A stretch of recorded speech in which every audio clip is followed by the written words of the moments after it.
Olieraffinery wat verswak op 'n plan word. 30 miljard Namibiese dollar. Ja, en ek dink soos wat enige van ons kan raai is inwoners nie baie gelukkig daaroor nie. Een van die grootste redes tot kommer is hoeveel water dit gaan verg. Ja.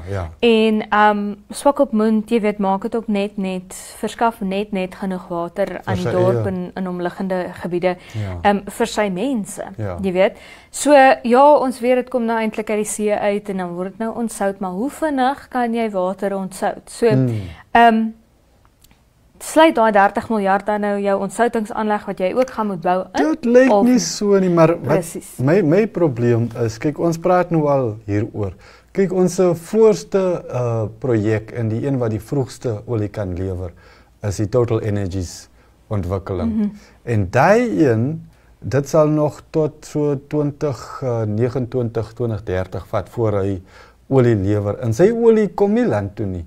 Dit word op die water verfyn en verskip en van daar af gestuur. Dis nou volgens hulle omgewings impakstudie wat nou al die goedkeuringproses aan die gang is.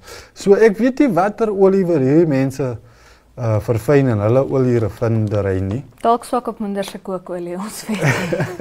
Maar in elk geval is dit iets wat nou om die draai is nie. Ja. Ja, maar dan ook weer gaan jy moet planne beraam daarvoor. Beslis. Jy weet, jy het nou die tyd, jy moet hierdie tyd nou gebruik dat indien hierdie dan nou 'n werklikheid word en daar olie is vir hulle om te verwerk, dat hulle water het. Ja, dat swak op minders nie daaronder hoef te ly. So kom ons kyk in